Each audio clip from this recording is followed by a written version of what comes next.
Prajem vám krásny deň, milí diváci. Dnes máme ďalšiu sériu videa na tému mindfulness v praxi alebo všímavý život. A dnes som si dovolila pozvať moju hostku, ktorá sa volá Tunde Eliáš Bosák. Tunde je psychologička, detská psychologička a zároveň je aj absolventkou 8-týždňového kurzu mindfulness. Ja dám Tunde tebe slovo a povedz mi niečo viac o sebe. Čo robíš, ako s deťmi pracuješ? Ďakujem pekne za slovo. Takisto pozdravujem všetkých a ďakujem veľmi pekne za pozvanie. Takže pracujem ako detská psychologička. Vlastne tú psychológiu vždy veľmi som cítila takú blízkosť k tej psychológii už na strednej škole. Takže aj som vlastne zakotvila tam a po štúdiách som začala pracovať v centre pre detičky, kde vlastne sme sa zamerali viac menej na diagnostiku detí. Ale mala som možnosť vyskúšať sa aj v obchodnej sfére, kde som pracovala na personálnom oddelení. Následne som išla na matersku, takže mám dve dievčatá v tínedžerskom veku, takže je to paráda. Teraz je tak veselšie u nás. No a po tej materskej som sa vrátila k deťom, takže ja som sa už vlastne vtedy nejak rozhodla, alebo vycítila, že práve tá detská klientela, že tie deti sú veľmi blízke. Takže som sa vrátila do centra, kde som nabehla na taký podobný mód ako po tej univerzite a robila som tam do konca júla tohto roku. Ty si teda dala výpoveď? Áno, áno. Odvážny krok? Áno, áno. Čo ťa k tomu tak nejak podnietilo? No, v podstate ja som taký typ človeka, že neviem sa zastaviť. Doteraz. Neviem sa zastaviť. Veľmi ma moja práca bavila, aj baví. A vôbec ako pomáhať ľuďom. Bolo to vždy prirodzené pre mňa. Až došla som do takého štádia, kedy naozaj ten človek musí si uvedomiť tie svoje priority a chrániť si aj to svoje zdravie. A keď nič iné, tak v podstate to zdravie sa ohlási v nejakej tej podobe alebo choroba. A presne ten minulý rok bol takým milníkom. V kuse som bola chorá, bola som vyčerpaná. Napriek tomu, že som sa snažila naozaj nejaký ten time management dodržiavať, no cítila som, že to nie je ono. Takže som sa rozhodla o tú zmenu, ale už minulý rok ja som už hľadala nejaké tie možnosti, čo si môžem pre seba urobiť. Tak som už... Áno. Môžem do toho vstúpiť? Jasné. Ak si ja pamätám slova Tunde na konci kurzu v posledných lekciách, že čo jej kurz priniesol, boli to slova konečne som si dovolila. Môžeš k tomuto viac povedať, čo to znamená, že dovolila som si a čo ti vlastne kurz mindfulness dal na to, aby si teda viac dovolila? Áno, áno. No hovorím, že minulý rok ja som už vás tak pozerala, sledovala a som si tak vždy tak hovorila, že no toto raz ja určite pôjdem na tento kurz, určite. Ale som si to tak odsúvala, lebo som si myslela, že treba sa postarať o tých ostatných a potom niekde prídem na rada ja. No, ale hovorím, že vlastne to zdravie to tak nejak inak zariadilo. A tým pádom, ako som podala tú výpoveď, automaticky to prišlo v podstate tak do rany, že a teraz je naozaj ten čas, už som to mohla urobiť aj dávnejšie, ale už to proste bolo tak, že no a teraz je ten čas ísť na ten kurz a konečne bez nejakých pocitov viny alebo ako by som povedala sebeckosti, že teraz je ten čas na to, aby som si dopriala ten mindfulness kurz, lebo viem, že to prinesie niečo nové, niečo iné. A tak som sa na to prihlásila a veľmi sa teším, pretože bolo to úžasné, tých 8 týždňov. Jednak nie som z Bratislavy, takže týždenne raz som cestovala do Bratislavy už samo o sebe. To bola taká zmena. Ty si bola teda na osobnom kurze, nie na Zoomovom, ale na teda osobnom. Áno. Takže vždy som sa tešila aj na tú cestu samotnú, hej, že vlastne z tej rutiny, z toho autopilotu, z toho som vedela tak vyskočiť. Takže som si spravila ako keby taký výlet do tej našej Bratislavy. No a prinieslo mi aj pocit takej slobody, že naozaj rozhodnúť sa pre niečo, čo pomôže v tom, aby som sa ja vedela dať do poriadku, aby som sa ja cítila v pohode a skrz toho, ja sa cítim v pohode a keď som OK, tak o mnoho viac dokážem urobiť. Ďakujem. Veľmi za milé slova. Ty si psychologička, robíte psychoterapie, ale kurz Mindfulness je kurz, nie je to psychoterapia. V čom vidíš možno rozdiel medzi kurzom, ako je Mindfulness, a možno medzi terapiou ako psychológ? Tak psychoterapia vlastne sa študuje, väčšinou sú to dlhodobé na dlhé tréne, by som tak povedala, že to sú vlastne dlhodobé výzvy a tam sa pracuje práve takým tým sebapoznaním a ide sa tam hlboko. Takže je to aj o tej dĺžke a samozrejme existujú rôzne smery aj v rámci psychoterapie. A tuto v podstate ten mindfulness sa zameriava viac menej na také riešenia, také možnosti, ktoré môže využiť, ja si myslím, že naozaj, že hocikto, aj bežný človek, ktorý má nejaké ťažkosti, má nejaké problémy v tom živote a potrebuje sa zastaviť, potrebuje fakt vyskočiť z toho marazmu, hej, z toho kolobehu. A mindfulness, práve tie techniky, lebo v podstate aj psychoterapia používa relaxačné metódy.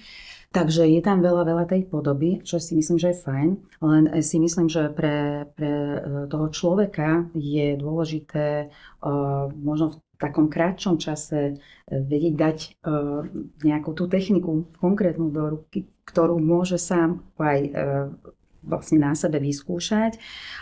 Pracuje sa s dýchom, pracuje sa s telom, takže s emóciami takisto, s pocitmi, s myšlienkami. Takže, ale na takej úrovni v rámci toho mindfulnessu, kde to aj sám ten človek dokáže ukočírovať. Hej? A to je fajn, si myslím. My to voláme, že je to taká prevencia, hej? Lebo keď už je niečo vážnejšie, tak prichádza na psychoterapeut. Áno. A toto je naozaj taký ten prvotný program, ako sa naučiť, zastaviť sa a vnímať trošku viac seba. Možno, čo by som ja sa ťa ešte spýtala, štandardne všetko riešime cez hlavu. Hej? Aj tá psychológia ide viac cez tú hlavu a cez to mentálne zdravie a my ideme cez to prežívanie. Mindfulness totiž to nie je teda o tom, že čo si hlava myslí, ale čo to telo cíti. Cez ten okamžitý pocit, cez to nacítenie sa, či to pri tom bodyskene, hej, čo nám brúško cíti, čo hrudník, či je uvoľnené, alebo je v napätí. Všímame si tie myšlienky, prežívame, hej, uvedomujeme si to cez ten moment v prítomnom okamihu. Ako vnímaš to prežívanie ty? Možno rozdiel medzi tou hlavou a tým prežívaním, tým spojením hlavy s telom, embodingom. Ako to vnímaš? No, nebolo to také jednoduché, lebo naozaj tá hlava nás prevalcuje.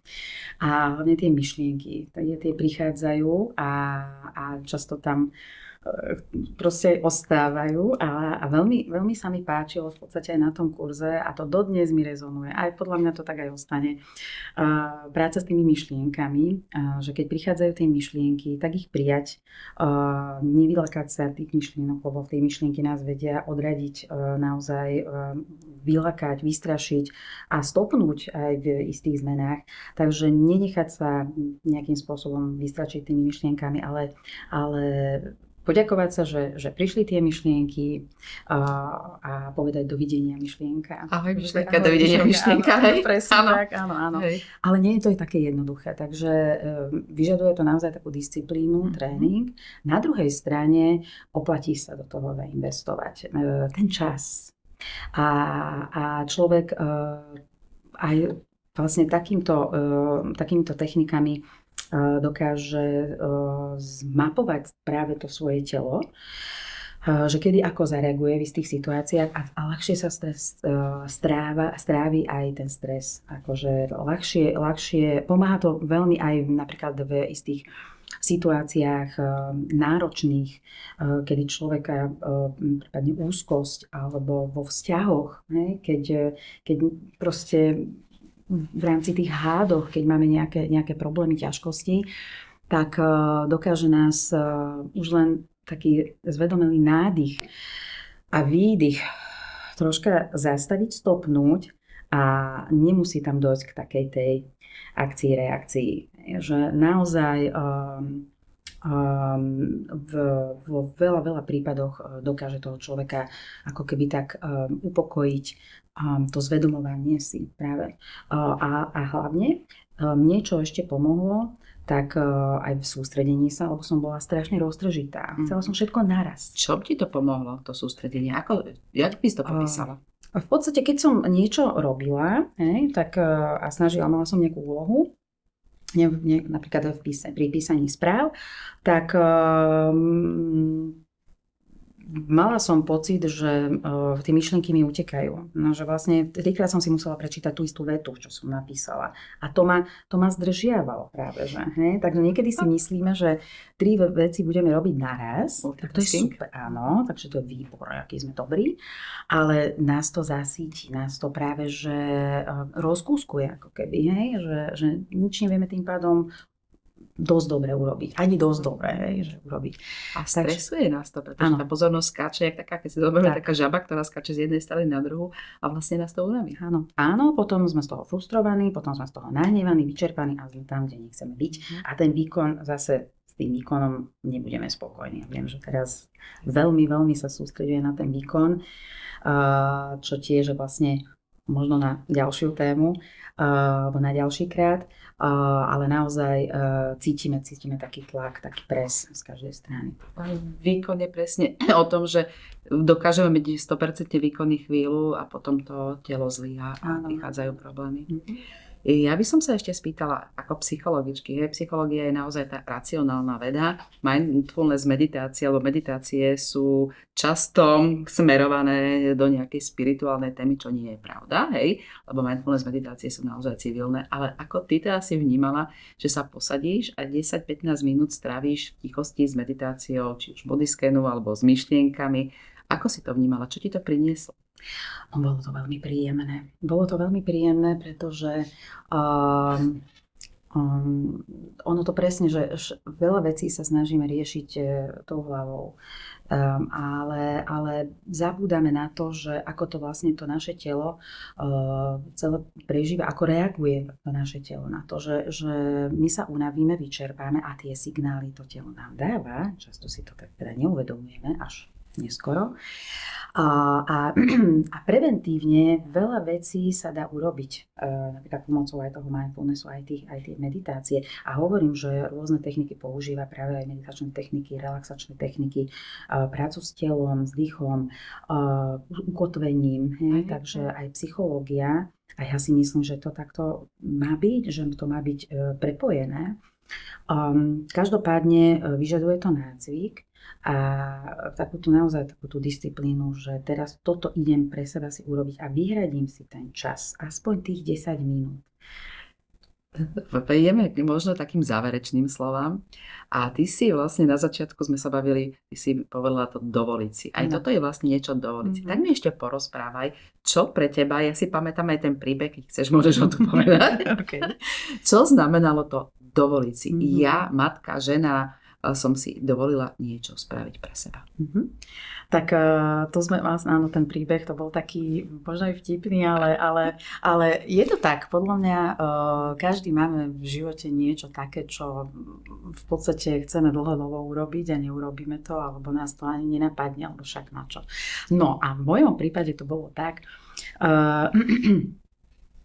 si pamätám, že väčšinou si dávam sprchu. No, alebo toto je rýchle za 5 minút je hotový, je človek hotový. A proste vyšlo na že čo by som si dala kúpel, že však ja by som si to fakt zaslúžila, že by to bolo fajn. A nie, že by som sa teda nekúpala, ale že raz do týždňa naozaj si doprajem. A to je možno pre niekoho úplne banálna záležitosť, ale pre mňa to vtedy, keď som si to tak po strašne dlhej dobe dožičila, tak to bolo uvoľňujúce, bolo to veľmi príjemné, až som sa fakt zasmiala, že to naozaj človek musí sa nad takýmito bežnými záležitosťami dumať, alebo že si to tak nariadiť. Áno. Si možno v tej vode, pretože my sa učíme vnímať ten prítomný okamih a keď tú činnosť robíme, čo je možno ten príjemný kúpel, nebyť v tej hlave pri tých povinnostiach a myšlienkach, ktoré tam stále chodia, ale dovolíme si precítiť to prežívanie. Čo si vtedy v tej vode, alebo čo si dnes, keď si dáš ten kúpel, dovolíš si tam proste v tej teplej vode sa tak trošku možno ohriať a čo ti vlastne prináša to telo? Čo cítiš, tie pocity v tele? Čo to pre teba znamená? To telo sa uvoľní. Vyslovene cítim, že je to telo také uvoľnené, tá voda je taká príjemná, pustím si aj nejakú hudbu.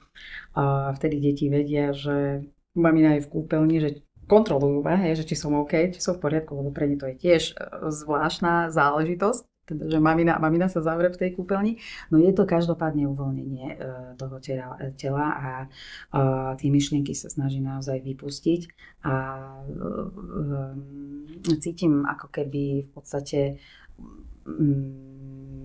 to všetko z toho celého dňa, to všetko to, čo vlastne zažívam alebo zažijem, tak ako keby sa to telo vlastne potrebovalo nejak vyčistiť doslova. Že v podstate odplaví sa z toho tela, z toho mozgu všetko a pritom sa usmievam. A to je tiež možno tak pôsobí. Úsmev je veľmi dôležitý. Ale som si to tak uvedomila aj to. Takže je to fajn a samozrejme kopec ďalších vecí skúšam. Ešte možno taká posledná vec, napríklad dneska, ako som cestovala, tiež vlakom som išla a potom aj autobusom a som tak sledovala tých ľudí v tom autobuse a väčšina ušiaky, väčšina hlava dole a hľadalo som taký očný kontakt alebo aspoň niekoho, kto že nejaká tá interakcia naozaj málo ktorí proste fungujeme ako keby v takom naozaj autopilote v móde. Ideme. Ďakujem ti veľmi pekne za tie úprimné slova, pretože to je tá úprimnosť je a tá autentickosť. Ja si myslím, že aj to je veľmi dôležité a súvisí to aj s tým mindfulness, že si nič nenahovárame, ale sme otvorení autenticky s tým, čo cítime, s tou pravdou k sebe. A možno by som ťa ešte tak na záver poprosila, čo by si odkázala divákom, deťom, rodičom, aby sme mali možno taký krajší život. A aj to je cieľom vlastne práce, ktorú robíme s kolegyňami, aby sme prinášali medzi ľudí tú ľudskosť, lebo mindfulness je aj o ľudskosti. Čo by si odkázala našim divákom na záver? Takže ja by som odkázala, aby sa nebáli zmien, aby sa nebáli víziev, aby sa nebáli ísť do nových vecí a k tomu ale potrebujeme si uvedomiť, že potrebujeme teda tú zmenu. Potrebujeme si dopriať istý čas na to, aby sme sa dokázali zastaviť a uvedomiť si, prioritizovať si tie veci a starať sa o seba. Presne tú prevenciu. Je to lepšie. Je to možno taká z počiatku to pôsobí ako keby taká väčšia investícia do nás, ale oplatí sa, než následne riešiť tie ťažkosti.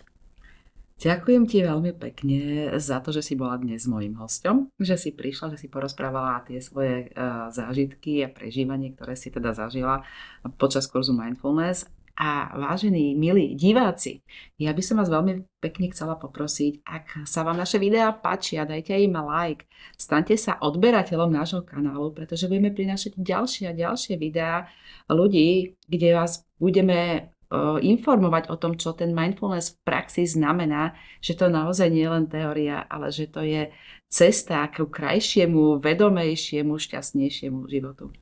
Ja vám ďakujem veľmi pekne a prajem vám ešte pekný deň, večer. Dovidenia. Dovidenia.